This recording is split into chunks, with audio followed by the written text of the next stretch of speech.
Assalamualaikum warahmatullahi wabarakatuh. Perkenalkan, nama saya Jenisyana Ardani dengan NIM 210222223. Mata kuliah e-Governance Digital dengan Prodi Administrasi Publik.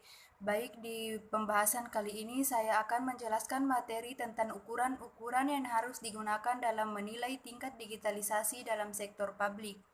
Tugas ini dibuat untuk memenuhi tugas mata kuliah Governance Digital, yaitu materi kedua yang berjudul ukuran-ukuran yang harus digunakan dalam menilai tingkat digitalisasi dalam sektor publik. Adapun rumusan masalah yaitu yang pertama, apa saja faktor-faktor yang harus dipertimbangkan dalam merancang ukuran-ukuran untuk menilai tingkat digitalisasi dalam sektor publik. Yang kedua, apa indikator yang dapat digunakan untuk mengukur tingkat aksesibilitas layanan publik secara digital. Yang ketiga, bagaimana mengatasi kesenjangan akses dalam konteks digitalisasi. Yang keempat, bagaimana mengukur adaptasi TIK untuk pemerintah dalam penyediaan pelayanan publik. Yang kelima, apa indikator yang dapat digunakan untuk mengevaluasi tingkat literasi digital di kalangan masyarakat dan pegawai pemerintah. Materi yang pertama dipertimbangkan dalam merancang ukuran untuk menilai tingkat digitalisasi dalam sektor publik.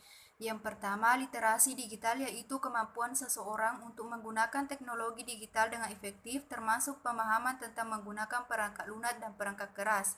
Yang kedua, adopsi teknologi, yaitu proses di mana individu, organisasi, atau masyarakat selalu aktif mengintegrasikan dan menggunakan teknologi baru dalam kehidupan sehari-hari.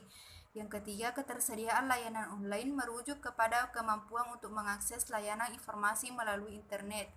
Yang keempat, keamanan informasi mencakup praktik kebijakan teknologi yang dirancang untuk melindungi informasi dari akses penggunaan partisipasi publik, merujuk kepada keaktifan masyarakat dalam proses pengambilan keputusan yang mempengaruhi kebijakan publik. Yang kelima, efektif dan efisien. Dalam banyak kasus, upaya untuk meningkatkan efisien seringkali juga berdampak pada meningkatnya efektivitas, juga sebaliknya.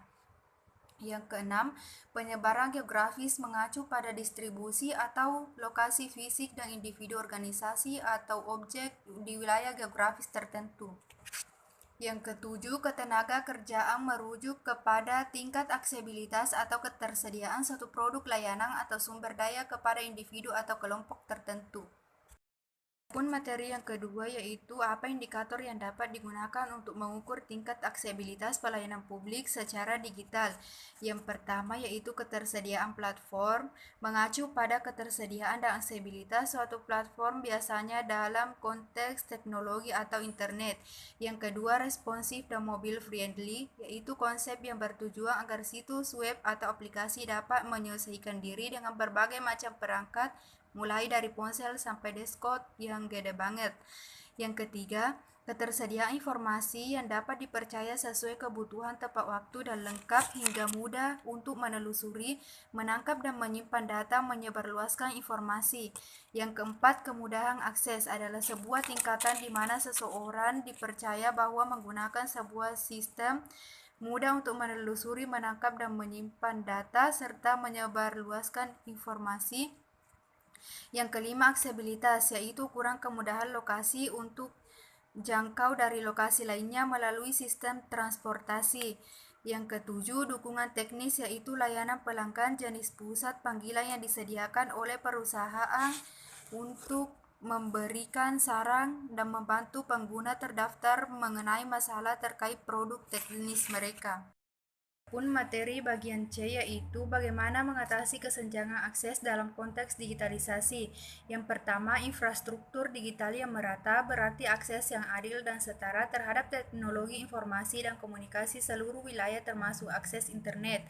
Kedua, program subsidi atau bantuan, yaitu upaya pemerintah atau lembaga lainnya untuk memberikan dukungan finansial atau materi kepada individu, kelompok, atau sektor tertentu seperti perkembangan ekonomi, kesejahteraan sosial, dan perlindungan lingkungan. Yang ketiga, pelatihan dan pendidikan adalah proses di mana individu memperoleh pengetahuan, keterampilan, dan pemahaman baru melalui instruksi, latihan, atau pengalaman. Yang keempat, ketersediaan layanan alternatif merujuk pada layanan opsi atau solusi lain yang dapat digunakan ketika layanan utama tidak tersedia atau tidak memenuhi kebutuhan pengguna. Yang kelima, pengembangan konten multibahasa adalah proses menciptakan atau menyelesaikan materi seperti situs web, aplikasi, dokumen agar dapat diakses dan dipahami. Bagian D yaitu bagaimana mengukur adopsi TIK oleh pemerintah dalam penyediaan pelayanan publik. Yang pertama, jumlah layanan online mengacu kepada berbagai jenis layanan yang tersedia di internet untuk memenuhi berbagai kebutuhan pengguna. Yang kedua, penggunaan layanan online mencakup segala aktivitas interaksi yang dilakukan oleh individu atau organisasi melalui internet. Yang ketiga, tingkat registrasi online, yaitu ukuran beberapa banyak yang mendaftar suatu secara daring atau melalui internet. Yang keempat, kepuasan pengguna, yaitu seberapa puas pengguna merasa terhadap pengalaman mereka dalam menggunakan produk. Yang kelima, kualitas layanan dan ketersediaan informasi. Keduanya merupakan faktor. Bagian D yaitu apa indikator yang dapat digunakan untuk mengevaluasi tingkat literasi digital di kalangan masyarakat dan pegawai pemerintah. Adapun materi yang pertama yaitu akses ke teknologi, merujuk kepada kemampuan individu oleh kelompok untuk menggunakan dan memanfaatkan teknologi seperti internet. Yang kedua, penggunaan teknologi mencakup segala cara di mana teknologi digunakan untuk memenuhi kebutuhan untuk menyelesaikan masalah atau meningkatkan efisiensi dalam berbagai konteks. Yang ketiga, keterampilan pengguna teknologi mencakup kemampuan individu untuk menggunakan teknologi dengan efektif dan produktif. Yang keempat, keterlibatan dalam konteks digital adalah partisipasi aktif seseorang dalam aktivitas diskusi interaksi yang terjadi dalam lingkungan online atau digital. Yang kelima yaitu performa dalam tugas berbasis teknologi mencakup seberapa baik seseorang menyelesaikan tugas dan melibatkan penggunaan teknologi.